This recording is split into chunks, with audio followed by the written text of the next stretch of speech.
हिंद दोस्तों, मैं रविंद्र कुमार आप सभी का हिंदी डिमोशन पर स्वागत करता हूं। मित्रों, आज के इस वीडियो में हम लेकर आए हैं स्वर संधि के अपवाद। जैसा कि साथियों आपको भी पता होगा कि इसमें ट्रेंड चल रहा है, ज़्यादातर परीक्षाओं में अपवादों से क्वेश्चन आ रहे हैं। तो हमने सोचा कोई ऐसा वीडियो बनाया जाए जिसमें सारी संधियों के जितने भी अपवाद हैं उनको संग्रहित कर लिया जाए। तो इस धिया के साथ, इस सोच के साथ में हम इस वीडियो को बना रहे हैं और हम यह भी उम्मीद करते हैं कि आप लोग इस वीडियो को अंत तक अवश्य देखेंगे। दोस्तों, ये वाला जो पेज दिया गया है इसको हम दो तरीके से बताएंगे। तो चलिए हम वीडियो स्टार्ट करते हैं। साथियों, आप पहला शब्द देख रहे हैं शक धन अंधु। इसमें शक के का में आ है और अंधु का आ। दोस्तों, जब आ के साथ आ मिलता है, ई के साथ ई मिलती है, ऊ के साथ ऊ मिलता है और री के साथ में री मिलता है तो दीर्घ हो जाता है। यानी यहाँ पर शक अंधु का संधि करते तो शकांधु शब्द प्रयोग में आता, यानी शकांधु शब्द प्रयोग में आता, यानी शकांधु शब्द बनता। लेकिन यहाँ पर शकंधु ही बना। ऐसा क्यों है? तो दोस्तों, इसका कारण यह है कि समाज में शकंधु शब्द प्रयोग में होता आया और साहित्यकारों ने भी शकंधु शब्द प्रयोग किया, न कि शकांधु। तो जो समाज में होता है वही साहित्यकार और वही वैयाकरण प्रयोग में लाते हैं। तो इस प्रकार से आपने देखा शकंधु शब्द प्रयोग में लाए, और जबकि इसका संधि विच्छेद जो होता है, अगर इसको देखा जाए, इसका अलग अलग करें, इसका संधि विच्छेद करें तो ये बना हुआ होता है शक धन अंधु से। अतः यहाँ पर शक और अंधु को जोड़ते हैं तो शकंधु ही लिखते हैं, शकांधु नहीं। आगे भी इसी प्रकार से आप देखिएगा, कर्क धन अंधु का संधि करते तो करकांधु बनता, करकंधु नहीं बनता। यहाँ पर जो करकंधु बना है ये समाज और साहित्यकारों के अनुसार बना है और इसीलिए ऐसा करकंधु ही शब्द प्रयोग में होता आया है, करकांधु नहीं बना। तो यहाँ पर भी आपने देखा कि दीर्घ नहीं हुआ। आगे भी इसी प्रकार से मार्त धन अंडा। मार्त के ता में आ है, अंडा का आ। जब आ के साथ में आ जुड़ेगा तो आप जानते ही हैं आकाश सवर्णे दीर्घा से दीर्घ हो जाता, तब यहाँ पर मारतांडा बनता, लेकिन मारतंडा ही बना। चूंकि बात वही जो ऊपर लागू हुई थी कि समाज और साहित्यकारों ने शकंधु प्रयोग में लाया, करकंधु प्रयोग में लाया, उसी प्रकार से मारतंडा ही प्रयोग में लाते रहे, इसलिए मार्त धन अंडा का मारतंडा ही बना। आगे भी इसी प्रकार से आप देख लीजिए, पतत अंजलि जो आप देख रहे हैं, पतत अंजलि है, इसका पतंजलि ही शब्द ही प्रयोग में होता आया है। मनस ईसा का मनीषा ही शब्द प्रयोग में होता आया है। इसीलिए कहा जाता है कि ये जो शब्द हैं ये संधि के अपवाद हो गए। क्यों हो गए? क्योंकि यहाँ पर आपने देखा दीर्घ स्वर संधि हो रही थी लेकिन दीर्घ नहीं हुई, यहाँ पर ह्रस्व ही हुआ। एक प्रकार से आप देख लो तो यहाँ पर पीछे वाला जो आ था उसी का अस्तित्व रह गया। यहाँ पर भी दीर्घ हो रही थी लेकिन यहाँ दीर्घ नहीं हुआ। दीर्घ हो जाता यहाँ मारतंडा में भी लेकिन नहीं हुआ। इसी प्रकार से आगे भी इसी प्रकार से और भी शब्द हैं, जैसे सार धन अंगा, सारंगा होता है, कुल धन अटा, कुलटा होता है। तो ये आपने एक नियम तो जान लिया, एक प्रकार से जान लिया आपने कि जो समाज में प्रयोग में आते रहे शब्द वैसा ही वैयाकरण ने व्याकरण में लिखा और आज तक साहित्यकारों ने भी वैसा ही शब्द प्रयोग में लाए। ठीक है। और दूसरे प्रकार से आप नियम के अनुसार, व्याकरण के नियम के अनुसार सीखें तो इस प्रकार से देखिए दोस्तों, जितने भी शब्द हैं उनका अंतिम जो स्वर होता है वो उसको टी संज्ञा बोलते हैं। उसको क्या कहते हैं? टी बोलते हैं। और अगर उस स्वर के बाद में कोई व्यंजन भी हो तो वो भी टी संज्ञक होता है। जैसे आप देखें, ये जो शक है इसके का में आ टी है, इसको निकाल लीजिए। कर्क का जो का है इसके का में आ है, इसको निकाल लीजिए। तो निकाल लेंगे तो हलंत बचेगा। मार्त का जो ता है इसमें आ टी है, इसको भी निकाल लीजिए। और इसी प्रकार से पतत में आप जो देख रहे हैं इसमें अंत में तो हलवर्ड लगा है, इसका मतलब उससे ठीक पहले वाला जो है पतत, पहले वाले ता का आ, ये टी संज्ञक और बाद के ता सहित होगा।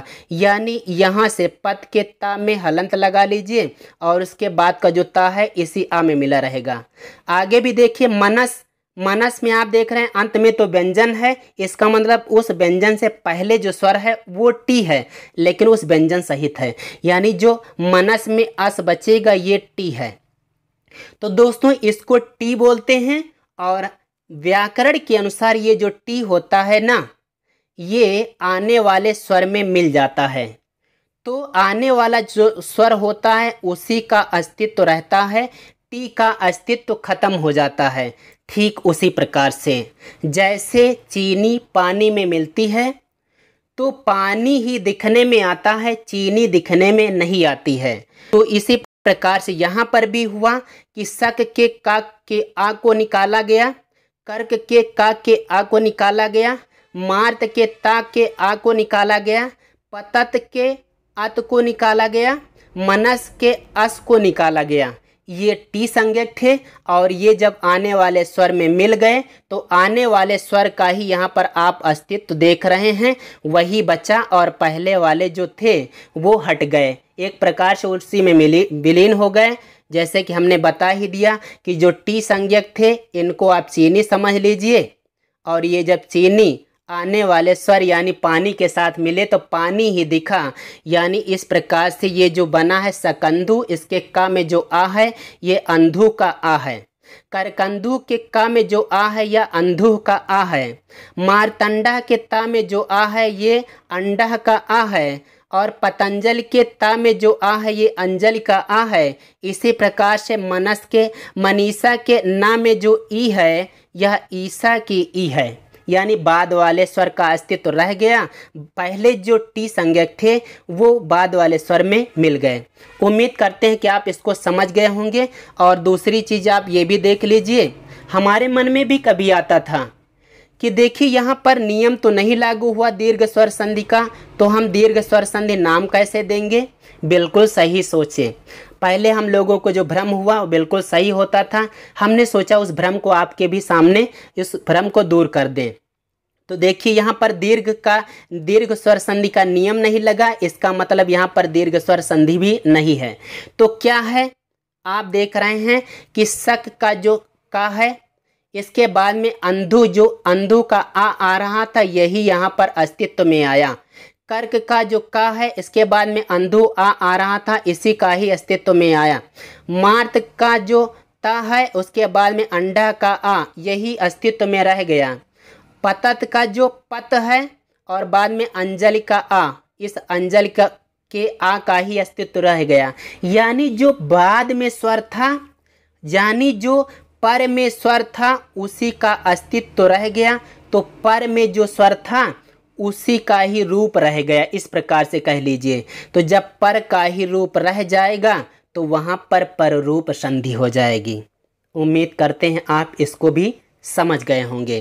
तो चलिए दोस्तों हम आगे बढ़ते हैं। अब इसको आप समझ गए होंगे कि यहाँ पर अगर संधि का नाम पूछे तो पर रूप संधि बोलेंगे, यानी पर में जो स्वर होता था उसका अस्तित्व रह जाता था, पहले वाला जो टी होता था उसका खत्म हो जाता था, या यूँ कहें कि बाद वाले स्वर में मिल जाता था।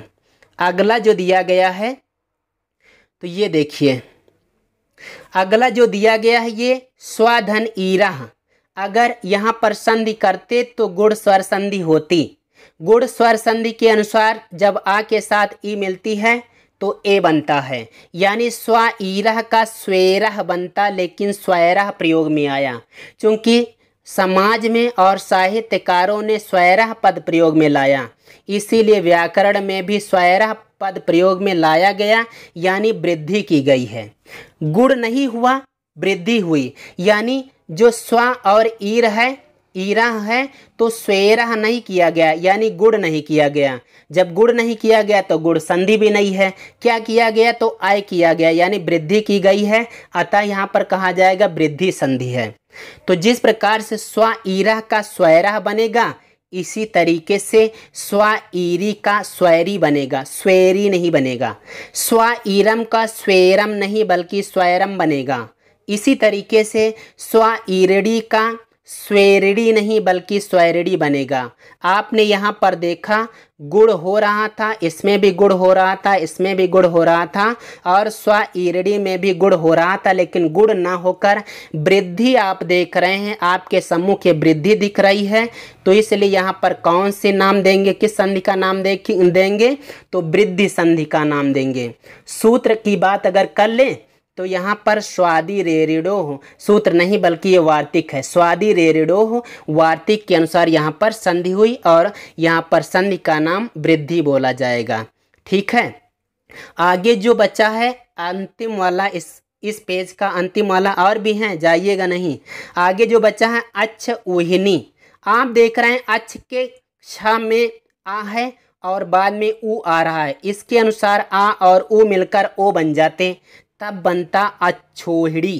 क्या बनता? अच्छोहिड़ी बनता, तब गुण स्वर संधि होती।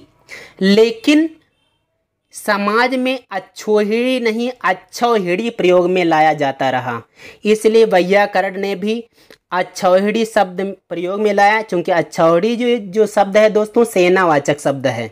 ठीक है, तो ये अच्छोहिड़ी शब्द ही समाज में प्रयोग में लाते रहे लोग, इसलिए व्याकरण में भी अच्छोहिड़ी, जबकि ये किन शब्दों से मेल से बना है? तो अच्छ धन ओहिनी के मेल से बना है। ठीक है, तो यहाँ पर गुण ना होकर वृद्धि हो गई, गुण ना होकर वृद्धि हो गई, अतः यहाँ पर वृद्धि स्वर संधि का नाम देंगे। आप जो देख रहे हैं यहाँ पर ओहिनी का नी है और यहाँ पर डी हो गया, यानी ना का डा हो गया। दोस्तों यह विषय इस संधि में बताने का नहीं, अलग से है, उसको हम अलग किसी वीडियो में बता देंगे। तो दोस्तों ये जो अच्छ ओहिनी है, यह अगर इसके वार्तिक की बात करें तो अच्छा दोहिन्याम उपसंख्यानम, वार्तिक के अनुसार यहाँ पर संधि हुई और यहाँ पर वृद्धि बन गई, तो इसका मतलब वृद्धि संधि है। आइए हम आगे बढ़ते हैं। आगे दिया गया है प्रादुहो ढे सेसु, इस वार्तिक के अनुसार देखिए, पहले प्रा उपसर्ग है, बाद में ऊह आ रहा है, ऊढ़ आ रहा है, ऊढ़ी आ रही है।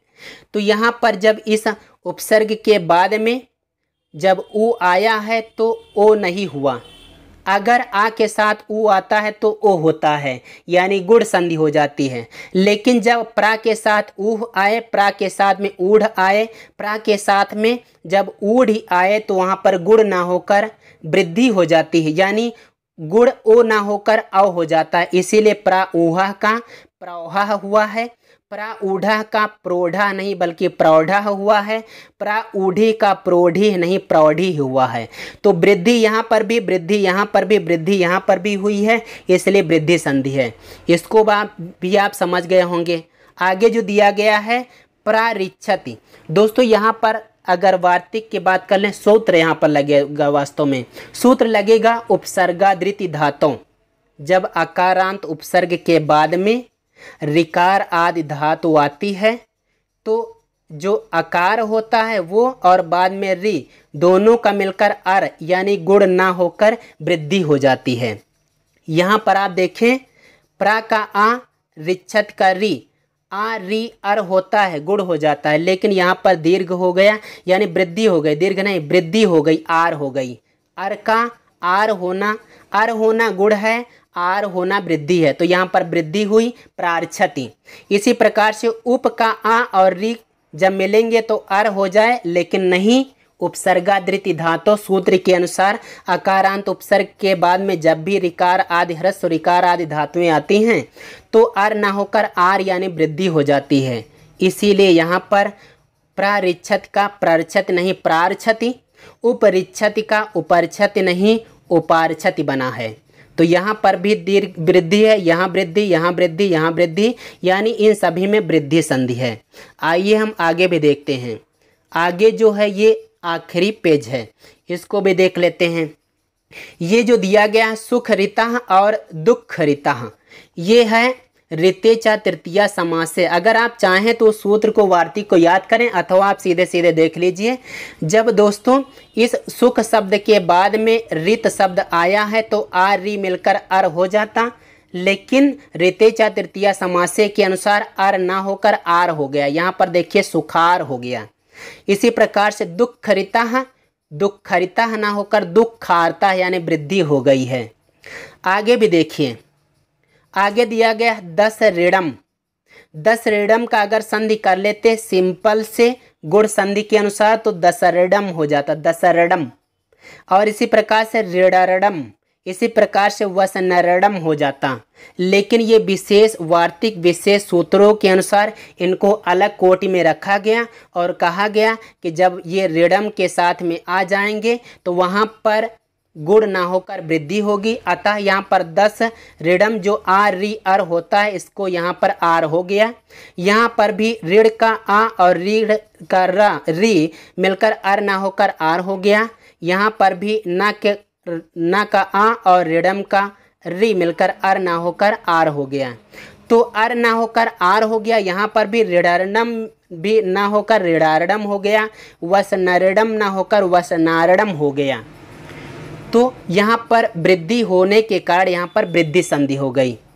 तो हम ये उम्मीद करते हैं कि दोस्तों इस चीज़ को आप समझ गए होंगे। तो सुखरिता सुखारता, दुखरिता दुखारता, दसऋणम दसारणम, देश का नाम है दसाड़, आपने सुना होगा दसाड़ देश पहले का नाम है। इसी प्रकार से ऋण ऋणम ऋणारणम ना होकर ऋणारणम, वस ऋणम का वसनारणम ना होकर वसनारणम बना है। तो दोस्तों आज के इस वीडियो में सिर्फ इतना ही। चलिए दोस्तों चलते हैं, अगले वीडियो में हम कोई अगला टॉपिक लेकर फिर से उपस्थित होंगे। तो जय हिंद, वंदे मातरम।